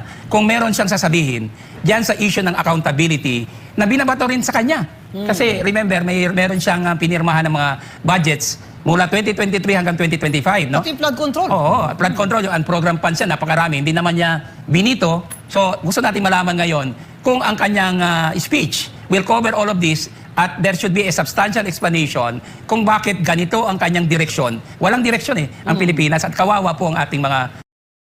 Sana, do or die na naman to si BBM dahil less than 2 years na no? Ewan ko kung mahihiya pa itong taong ito. Pero kung talagang mahal niya ang Pilipinas at mga Pilipino, isuspend niya na ang koleksyon ng VAT at excise tax dyan sa gasolina, diesel, kerosene at gasol. Kasi yan ang dahilan ng pahirap talaga yan sa mga tao eh. Yung kuryente natin sa Meralco, magkano na? Ay, hindi inaano ng Meralco sa atin eh. Yung generation charge, saka mahal kasi ang fuel cost at chuchuchu. Kahit Meralco, hindi mo masita, BBM, grabe ka. Pagtanggol mo naman ng mga tao, mahihirap. Abay, hindi mo tawagin yung Energy Regulatory Commission at sabihin na, ano ba ito? Tingnan yung Meralco na yan. Patawag niya yan. Di ba si Digong noon, ganyan? Si President Duterte? Kaya hindi ko siya dinisqualify, Panyero eh. No? Ibig sabihin yung strong character ng presidente na hinahanap natin sa isang leader, ay hindi natin nakikita yan kay BBM kasi siya, pinapaikot lang siya ng mga interest, mga personal and business interest na nakapaligid sa kanya. Kaya, baka naman sakaling sabihin niya mamaya na, I am hereby ordering the suspension of collection. Hindi naman kailangan batas yan eh. Yes. Sasabihin niya lang, I'm ordering you not to collect the VAT and the excise tax on fuel.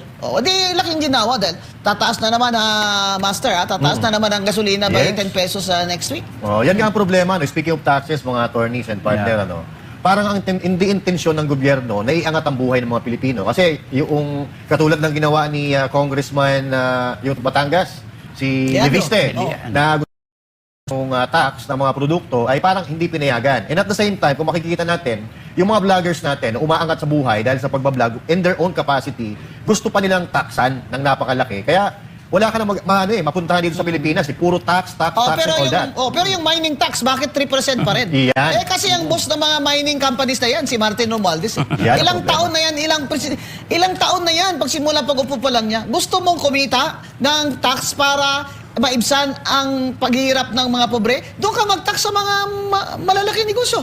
Like mining. Oh, ang laki kaya ng kita at profit nila. Ba't hanggang ngayon, hindi mo tinatax na malaki? Kasi, first cousin mo si Martin Romualdez, siyang maraming minahan. Yun. Kaya Speaking- pinigilan niya yan as speaker. Speaking of Martin Romualdez, kakasuhan na daw, meron na daw sa ombudsman. Tagal, ah. Ang tanong, pagsona lang ba yan?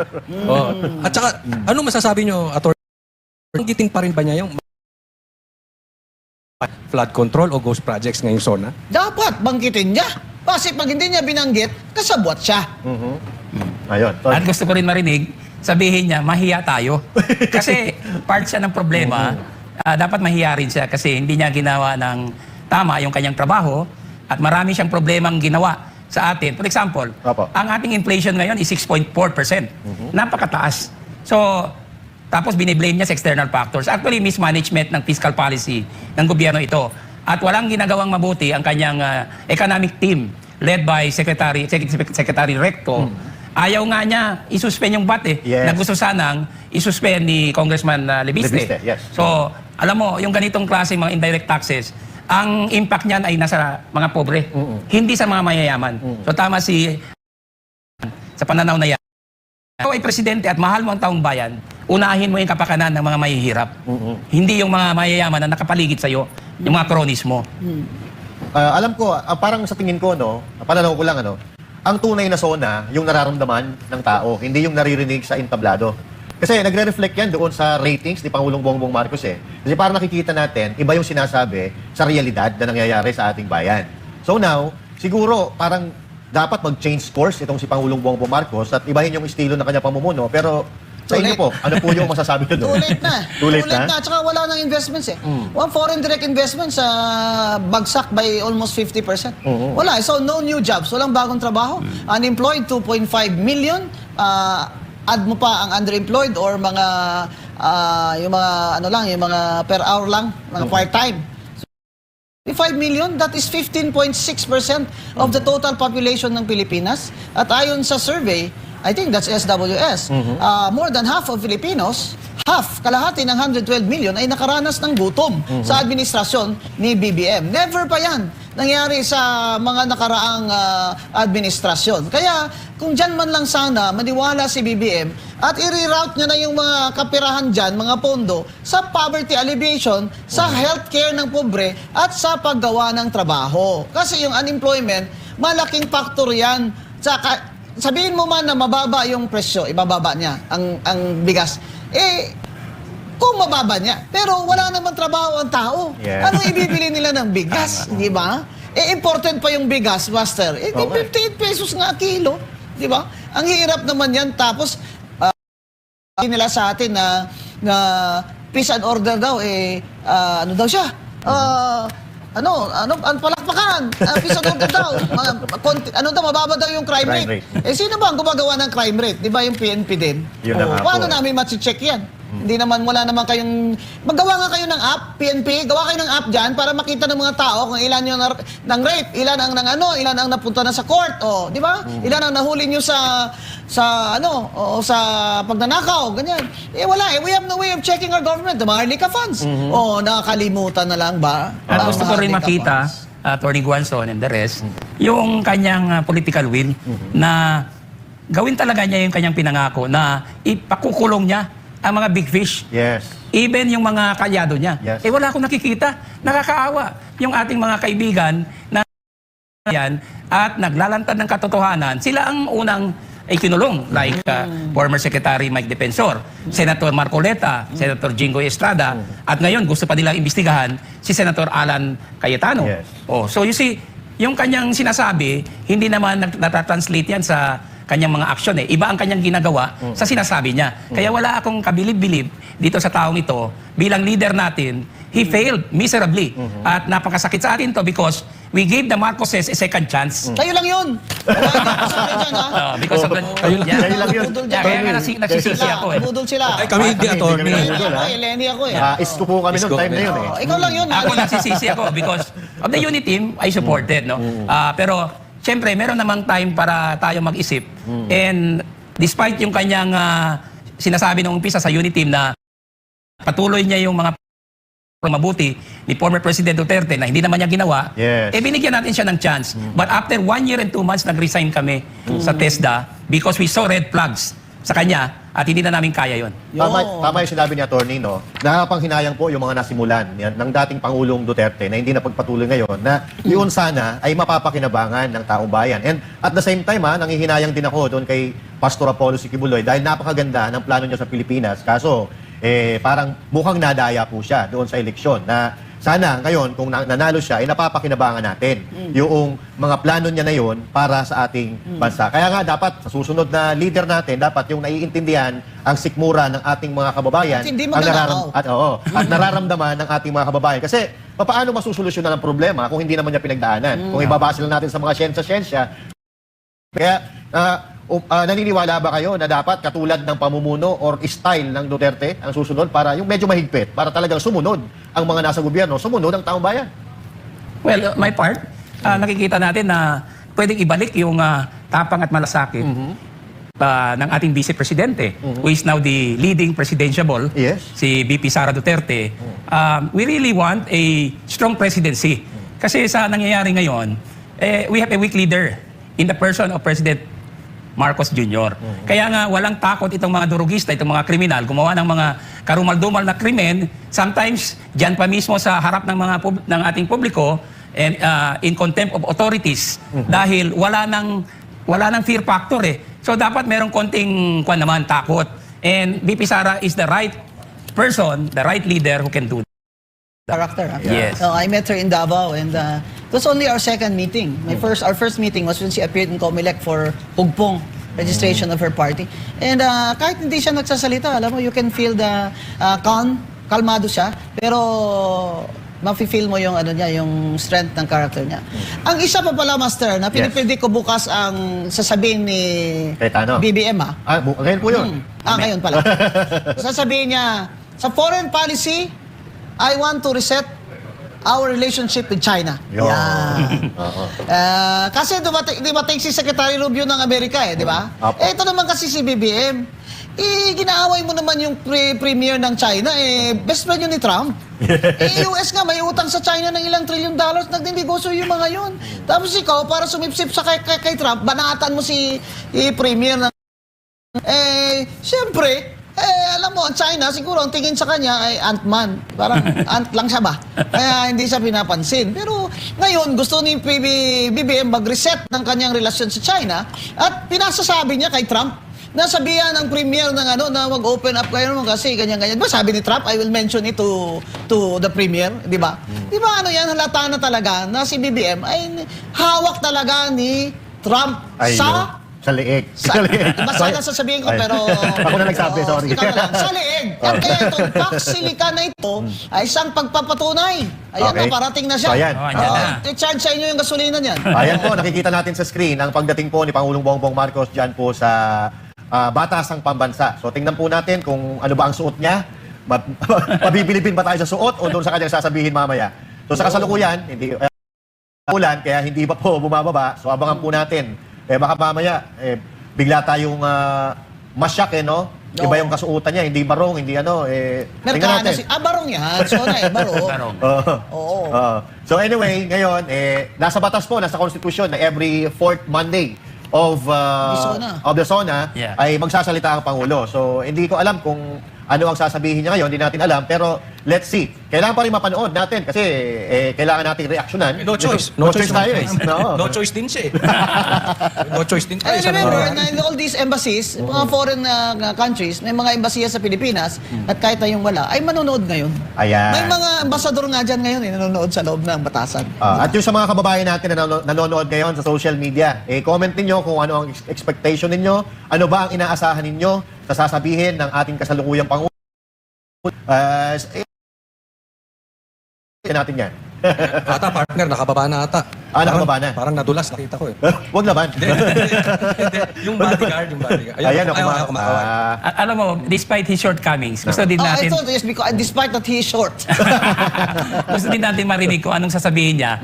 Baka merong bago. Yes. At nakakashock. Yes. Sabi mo nga, baka mabulaga tayo. Bigla na lang siyang magsabi na may kaso na yung kanyang pinsan. Yan. Eh, tingnan natin kung totohanin niya yan. Kasi ang sabi niya doon sa last interview niya, yung tinatanong siya doon tungkol sa SONA, is abangan ang susunod na kabanata. So, medyo may excitement ng konti, pero wag tayo masyado mag-expect. Ay, baka ma-dismay tayo.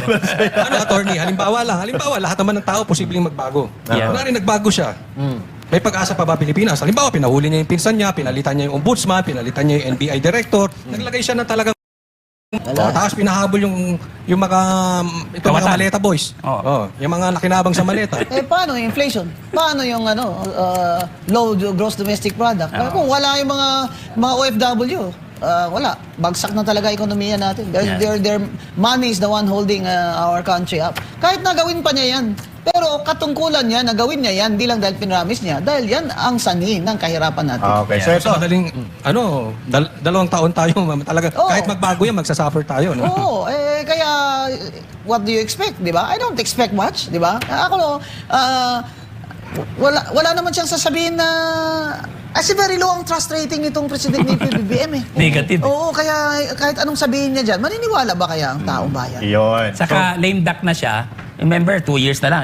Eh, kung sa 4 years wala siyang nagawang mabuti, 2 years time na remain na, Kasi mayroon wala, ba tayong ma-expect na something na breakthrough or malaki? Grabe. Hindi naman pwedeng magbago yan overnight. Sa lahat ng presidente, from Cory Aquino, tayo restore ng democracy, FBR, ERAP, GMA, Pinoy, lahat, no? Gumanda ang lakad ng Pilipinas, ano? Yes. Tapos ito, minana niya lahat ng mga good works and direction, ano? Dilustay lang niya. Tapos nangutang pa siya ng 19 billion. Tapos ganito pa, pinapakulong yung oposisyon. Sabi ng mga tao, silent martial law. Yan ang tinatawag natin. Pero anyway, alamin lang natin ang pagkakasunod-sunod na programa na ito. Una, lumapag na kanina, lalapag yung presidential chopper sa italagang helipad sa loob Ayan ng na si batas First ng Lady, pambansa. So ngayon, sasalubungin ng Pangulo ng mga italagang opisyal tulad ng House Secretary General, yan, Senate Sergeant at Arms, at mga pinuno ng militar. Siya ng military honor, ibigyan ng traditional salubong, arrival of honors sa pagsaludo mula sa Armed Forces of the Philippines bago pumasok sa gusali. Then after that, nasa holding room, papatnubayan ang Pangulo ng Presidential Legislative Liaison Office or PLLO sa holding room at magpapahinga at makikipag-usap ang Pangulo sa pamunuan ng Senado, Kamara bago magbukas ang magkasamang sesyon. Pero yan. absent si Amy Marcos. Absent ng ate. Parang wala si ate. Oo. Sumalubong bang maleta? May sinabi? Wala naman. Wala. Si Robin Padilla, parang wala rin po ata eh. Nagsabi siya na hindi attend. So, parang maraming hindi attend. Siyempre, si Cayetano, Cayetano, Peter. si Senator Bato de la Rosa, of course, matik na yon. Si Senator Marcoleta, Jingo Estrada. Si Villar, nandyan ba mga Villar? Hindi lang po natin sure eh. Pero wala po silang anunsyo eh. Wala po silang statement kung pupunta Pia sila o hindi. Cayetano, absent. Ay, malamang sa alamang po yun. Oo. So, abangan po natin. Parang wala atang ngayon eh. Dati may mga pasalida, pinapakita yung mga mamahalin nilang mga gowns and all that. Parang wala. Mas Nahiya na ngayon. sila, nahiya na sila. Nahiya. Wala na nga daw red carpet ngayon Oo, eh. mas simple po yung kanila pagganap ngayon. Pero tingnan natin, mamaya makikita naman natin yung kung simple ba talaga. Kasi parang nabatikos din yung pagkain dyan eh. Last SONA. So tingnan natin. Kasi nung si PRRD, parang simple talaga. May pansit, may puto. Kumbaga yung ating mga tradisyonal na pagkain yung kinain during PRRD's time. Ito pala yung unang SONA ni Senate President Sherwin Gatchalian. Senate President pa siya?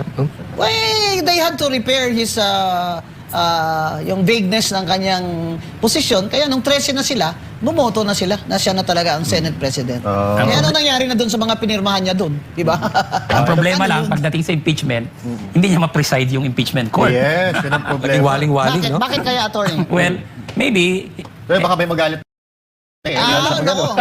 actually, obligasyon niya yon para matuto siya sa trabahong yon dahil Senate President siya. Tsaka constitution yun eh. Constitutional mandate yon. Pero he yielded it to Senator Judge Chis Escudero. Hindi siya marunong. Hindi siya marunong, ayaw niya mapahiya. Pero gusto niya mag-Senate President. Pero gusto niya mag-Senate President. So you see the duality, Pero duplicity. sinabi niya na ang low rating daw, negative rating daw ni BBM ay dahil sa mataas ang bilihin. Sabi niya. Kumbaga, distansya na ngayon ni SP Gatchalian ang sarili niya kay BBM. Parang sinasabi niya, siya lang yun. Wala ako doon. Kasi Ayun. siyempre, tatakbo pa yung kapatid niya for Ayun. senator Wala talaga si mga attorney, partner, wala si Senator Amy Marcos, yung mga Cayetano, kumpirmado, and of course, si VP Sara Duterte. Parang wala si Villar, walang si Camille Villar. Parang wala pa, no? Pero yun nga, wala silang statement. Pero ito yung Pag wala si Pia Cayetano, wala rin si Camille Villar. Ayun. Ito yung first time na walang red carpet sa SONA. Ito sa tradisyon ng ang mga senador ata at mga kongresista at of course yung lindol din sa Mindanao ang mga sinasabi nilang dahilan para kung payak itong gagawing SONA. At ito sa mga hindi a-attend daw diyan sa SONA, sabi ni Claire Castro, hindi naman po daw sila kawalan. Ano masasabi niyo diyan? Yung mga hindi daw attend sa SONA, sabi ni Claire Castro, hindi sila kawalan. Ano Well, po mas masasabi mabuti niyo doon? siguro kung hindi na mag-attend si Claire Castro dyan. Ah. Kasi yung kanyang yung kanyang role bilang spokesman, iba ang ginagawa niya eh. Nagiging nagiging parot. Hindi na siya nagre-report ng ginagawa ng Pangulo. Kung hindi, itinalaga siya doon para banatan ang mga Duterte. That's why nasira po yung imahe ng opisina niya na Office of the PCO yan. Hindi magre-resign yan. 300,000 ang sweldo niya. Charge sa'yo. Ay, binuki mo, Torny, But anyway, no? Sagutin ko yan. Plus, Sige. plus extraordinary expense. Mas pa pala. Tsaka hindi yan nililiquidate certification lang siguro yan sa COA na yung kanyang extraordinary expense or representation ay ganito na use up niya na. Yan parang mga congressman dyan. Sana all. Oh. Kaya pala kinain niya suka niya, no? Oo. 300 plus pala yan. Kasi dati galit, Oh, ano? binabanatan yan si Bongbong Marcos. Ngayon parang ginawa na. But she's perfect for the job. Palitan niya si Lisa eh. Ako sa tingin Kulang ko, partner, mga attorney, no? Parang nandyan si Attorney Claire Castro para siya ang magsabi ng mga bagay-bagay na hindi kayang sabihin ni Pangulong She's Bongbong the Marcos, lightning rod. Yun. She's perfect for BBM because she's the lightning rod. Tsaka yung bunganga niya, pwedeng pang gutter ba? Ganon. Pero, syempre, kahit sa ibang bansa, makikita mo, kahit hindi lang sa Pilipinas, dapat naman po ang spokesperson ay speaking in behalf of the President. Yeah. Ako tanong ko lang to Huwag niyo masamain. Hindi kaya, Hindi naman. speaking of Lisa, Ibang usapan. Ibang bagay yun. Ibang usapan na yun. Ibang usapan yung sinabi niya na dadalhin niya si BBM sa langit. Iba ang meaning doon na Attorney Guanzon. Yari ka sa pinunutan ka ni First Lady, Pero dahil sa ginagawa ni Attorney Claire Castro, imbis na pumunta sa langit, yung ratings napunta sa baba Oo. Negative 27. Pero eto lang napansin ko lang, sa tuwing Sumansad pumupunta si Pangulong Bongbong Marcos sa ibang bansa, may nagwiwelga. Samantalang itong si BP Sara, talagang dinudubog siya ng mga Pilipino sa iba't ibang panig ng mundo Ano ba tingin niyo po dito? Ito ba parang nagre-reflect dito talaga yung ratings ni Pangulong Marcos na negative 27 talaga? Actually, si Inday Sara, si BP Sara, hindi niya kailangan si Bongbong Marcos Yes. para ipakita yung kanyang kakayahan. Because may balls itong ating Vice President Uy! Itong President natin, walang balls ito Baliktad, baliktad to Wala akong nakikitang tapang, malasakit. Yes. Pero nakikita ko yan kay BP Sara despite the fact that she's a woman. She's a very strong woman. Despite the fact that she is persecuted, left, right, and center. At hindi lang tayo nagsasabi niyan. Pati yung mga kababayan natin Pilipino, yung mga netizens natin, makikita natin, tayo, vlogger tayo, maliban sa pagiging or vlogger, nakikita natin sa mga comment section yung mga karakteristik na pinaghahambi nga yung dalawa Yung differences ng dalawa. Master, significant yung it's a political statement by overseas foreign workers, Filipino workers na popular sa kanila si VP Sara. Yes. Why? Because they are really a major contributor to our economy. Tatlo lang yan, di ba? Gross domestic product, tourism, tsaka OFW remittance. Kaya yan sila, hindi lang yan sila basta-bastang Pilipino. They are a more than significant sector of our economy. Kaya the Yes. fact na grabe yung warm welcome nila sa kay VP Sara shows that VP Sara has their trust and confidence. Akin ang pinagkaiba ng dalawa, no? Si BP Sara, pag pumunta sa ibang bansa, pinagkakaguluhan. Si Bongbong Marcos, pag pumunta sa ibang bansa, ginugulo sila Biniwelgahan. Pinagsisisigawan Tago na nga si Auntie Claire, nagtago nga doon sa pulis Yeah. Diba? Sabi niya, binabash They're nila harassing ako. me. Parang gano'n. Sabi ng police attorney, You can say whatever whatever you want. You like. Just don't answer. Just, Parang gano'n. that's Canada, you know? Oo. They have freedom of speech, di ba? Saka si BP Sara, meron siyang karisma Mayroon silang nakikita sa kanya na wala kay Bongbong Marcos. Yung sincerity, yung pagmamahal, nakikita nila Iba talaga. Parang may aura na lumalabas sa kanya, which shows na she's part of them, part ng masa. Si Bongbong Marcos parang detached. Wala namang dinaanan ng paghihirap yun. Tingnan mo si VP Sara, nag-mayor. Oo. Di ba? Alam Correct. mo, pag nag-mayor talagang nakita niya yung Kayo hirapan nag-mayor ng tao din kayo, attorney? Opo, 6 years kay Yes. President Cory. Opo. At yung kahirapan ng tao at pangangailangan, makikita talaga ng mayor. Oo. Tama. Kaya yan ang work experience niya that really gives her a plus dyan sa pagtatakbo niya ng presidente sa 2028. At sa ano namang, kahit anong gawin ni BBM, may impeachment, may hulihin si Senator Marcoleta, mataas pa rin ang rating ni VP Sara, hindi bumababa. Yes, hindi ka natin maintindihan yan, despite the fact na araw-araw nila, 3 taon nang sinisiraan si VP Sara, number 1, consistent Siya lagi ang pinakamataas na may rating sa mga pinakamataas na leader ng bansa. And tama yung sinabi ni Atty. Rowena, Atty. Guanzon, na dapat, katulad ng sinabi ko kanina, yung ramdam, ang sikmura ng mga kababayan nating nasa laylayan, naranasan natin yan. Hindi ko naman nilalahat, pero yung mga presidente, naging presidente ng mga elitista, parang medyo pigil yung pag-asenso ng bansa natin. Hindi katulad noong panahon ni Pangulong Duterte na alam niya talaga kung ano ang sinisigaw ng puso ng ating mga ordinaryong Pilipino at yung mga mahihirap. Sample dyan yung PGH, di ba? Yes. PGH for a long time. Ako, I know, because my brother and sister went to PGH, ha? Dami ako, mga doktor ko, PGH, UP. Yung PGH for the longest time, ang liit ng budget. Yes. Biglang dumating si Rodrigo Duterte, sabi niya, magkano kailangan niyo? Okay, from now on, bigyan kayo 100 million. Ang sabi ng PGH, 100 million po for the year, Mr. President. No, 100 million every month. Oh, biro mo yun. Kasi alam niya na mga mahihirap doon, ang mga pobre doon, ang nagpapagamot. At ngayon, mga attorney partners, marami ang nagrereklamo sa ating mga kababayan sa pagpunta sa ospital.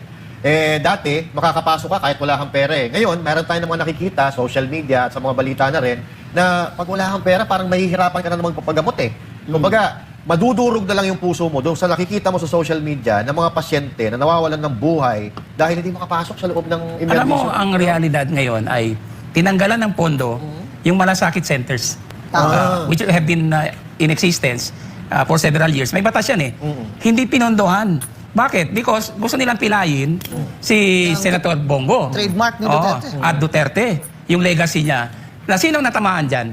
Yung mga pobre Yes. na pupunta sa mga institusyon ng gobyerno, mga ospital para magpagamot. Ngayon, nahihirapan yan. Tama si Atty. Guanzon, like for example, yung sa PGH, wala nang pondo ngayon katulad ng dati. Ako naniniwala ako na ang pag-unlad ng isang bansa ay makikita yan sa healthcare system Yeah. Kasi yung mga maunlad na nila libre yung gamot, libre yung hospitalization. Saan pupunta nating bansa? So, natingin nyo, tama po ba? Pero merong isang ospital sa Sultan Kudarat Ayun. Province na walang cashier at libre lahat. Ayun. Walang bill na babayaran, walang gastos. Whether you are rich or poor, whether you come from Sultan Kudarat or the adjoining provinces, welcome lahat doon basta mayroong Provincial hospital? provincial hospital. That's the legacy of the Mangu Dadato. Yes. Kung nagawa nila sa Sultan Kudarat, so posible magawa sa buong Pilipinas. Well, I don't know why sa ibang lugar hindi nagagawa. Yun. But in Sultan Kudarat, sagot lahat ng provincial government ang pagamutan, ang medical services, and even confinement. Yan ang legacy. Mula pa sa tatay, si Sultan Pax Mangu Dadato, then transfer to his son, Dato Teng Mangu Dadato. Ngayon yung anak na ni Dato Teng na si Pax, Governor So, Pax. it's a matter of priorities. Oo. Kung gusto mo unahin talaga yung healthcare dyan na mahihirap, kaya yan kasi ikaw gobyerno. It's really a matter of priorities dahil hindi naman ganyan kayaman ng Sultan Kudarat Yes. na province, ha? Yeah. Kaya, bravo to the governor there. At sana maging modelo kayo sa ibang probinsya pa. At yung PhilHealth na yan, gusto na ng mga OFW na huwag na gawing mandatory sa kanila. Noong last time po nandun kami, kasama ang SMNI sa Hong Kong, ay yan na naman ang narinig ko doon, na ayaw na nilang magbayad ng PhilHealth kasi hindi naman sila nakikinabang doon. Ang Nananahula. employer nila sa Hong Kong at sa Middle East ang nagbabayad ng kanilang healthcare. At kung magkano ba naman yung mababawas sa bill mo, konti lang naman. Kaya nung kinuha nila yung 60 billion ng PhilHealth, talagang umalma tayo doon. Talagang nagalit tayong lahat. Kasi, imbes na yung reserve na yan, idagdag sa kuha pa nila. Di ba? Kaya ang healthcare, ang panawagan ng mga tao, gaya ng promise ni BBM last year, na yung mga paggamot daw sa cancer, magiging libre na. Abay, salamat naman kung ganun, kung totoo, sir. Pero ang alam ko, hindi yan totoo. Ito pa isa, dialysis, one to sawa. O may isa akong kaibigan, may-ari ng hospital. Sabi niya, alam mo, attorney, yung binigay nila sa PhilHealth na one to sawa na yung dialysis, ay ang dami na kung hindi kailangan dialysis, sasabihin ng doktor, i-dialysis na. Kawawa na ang pasyente doon. Yeah. O, kita mo, bawat kasi galaw, kailangan may racket. Yan ang problema sa administrasyon na ito. And speaking of Hong Kong, when we are there, Atty. Guanzon, kitang-kita mo talaga, ramdam mo yung galit ng ating mga kababayan sa kasalukuyang administrasyon at sinasabi nga nila, napaka-sinungaling. Kahit sino naman siguro, kahit sa mga ordinaryong ayaw mo nang kausapin at ayaw mo nang pakinggan ng isang tao sinungaling. Nakikita natin ngayon na yung mga sinabi from first SONA ni Pangulong Bongbong Marcos ay halos parang lahat hindi natupad. Ngayon, ano naman kaya ang aasahan natin na sasabihin niya? Pero sana naman, second to the last SONA, magkaroon ng pagbabago. At ngayon, kay attorney, ano bang may Hindi, expect pero Palabas meron na akong siya. sasabihin muna. Sige. Hindi ba yung sinungaling, kapatid niyan ng magnanakaw? sinabi nila, magnanakaw. Magnanakaw. Oo. Eh, Adik eh. kaya nga, ang laki ng utang natin, walang proyekto. Kami ang boses ng masa, hindi natatakot. Katotohanan lang, di kami nalulunod. Walang bahid ng sismis, lahat ay totoo. Kahit sino ka pa, pag mali ka babanatan ka. Walang pinipili kulay, wala kaming kinikilingan. Basta para sa bayan, kami lalaban. Pag tama palakpakan, pag mali banatan. Di matitinag, di matatakot, para sa bayan tuloy ang sigaw. Sa harap ng kamera, walang halong takot. Mga baluktot, lahat kayo'y tutumba. Ang hustisya at totoo, yun lang ang mahalaga. Kahit sinong harang, di kami matitinag. Walang pinipiling kulay, wala kaming kinikilingan. Basta para sa bayan, kami lalaban. Pag tama palakpakan, pag mali banatan. Di matitinag, di matatakot, para sa bayan tuloy ang sigaw. Kung nasa tama ka, ikaw ay aming kasama. Pero pag mali ka, handa ka na bang mabasag? Banateros kami, walang inuunan. Dahil bayan muna, bago ang sarili.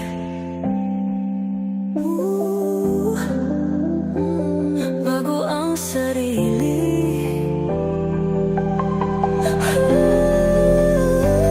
Pag tama palakpakan, pag mali banatan. Banateros ang sigaw, katotohanan ang